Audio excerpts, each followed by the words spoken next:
एक समय की बात है। एक घना जंगल था जिसमें एक क्रूर शेर रहता था। वह जंगल के सभी जानवरों को डरा कर रखता था। हर दिन वह किसी न किसी जानवर का शिकार करता और उसे खा जाता। जंगल के सभी जानवर बहुत डरते थे। एक दिन जंगल के जानवरों ने मिलकर सोचा कि यदि ऐसा ही चलता रहा तो एक दिन कोई भी नहीं बचेगा। इसीलिए उन्होंने शेर के पास जाकर विनती की।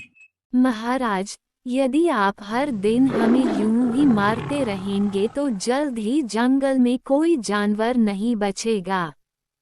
हम आपसे विनती करते हैं कि हर दिन हम खुद ही आपके भोजन के लिए एक जानवर भेज दिया करेंगे, बस आप बाकी जानवरों को छोड़ दें।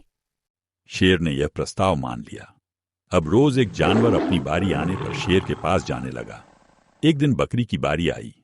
वह बहुत डर गई लेकिन हिम्मत नहीं हारी। वह सोचने लगी कि शेर से बचने के लिए क्या किया जाए। फिर उसे एक उपाय सूझा।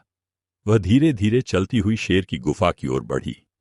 शेर गुस्से में था क्योंकि बकरी समय पर नहीं पहुंची थी। जैसे ही बकरी वहां पहुंची, शेर गरज कर बोला, तू इतनी देर से क्यों आई?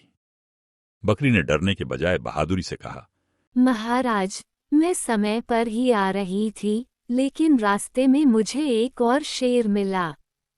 उसने कहा कि यह जंगल उसका है और वह मुझे खा जाएगा। शेर को यह सुनकर गुस्सा आ गया। उसने गरज कर कहा, मुझे ले चलो उस शेर के पास। बकरी बड़ी चालाकी से शेर को एक गहरे कुएं के पास ले गई और बोली, महाराज, वह शेर इस कुएं में रहता है। शेर ने जैसे ही कुएं में झांका, उसे पानी में अपनी ही परछाई दिखी। उसने सोचा कि कुएं में सच में कोई दूसरा शेर है। गुस्से में शेर जोर से गरजा तो कुएं में उसकी ही आवाज गूंज उठी।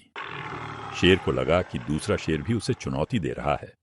गुस्से में आकर शेर ने कुएं में छलांग लगा दी और डूबकर मर गया।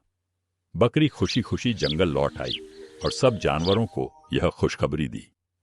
अब जंगल के सभी जानवर बिना किसी डर के सुख और शांति से रहने लगे। शिक्षा: बुद्धिमानी और हिम्मत से बड़ी मुश्किल को भी हराया जा सकता है।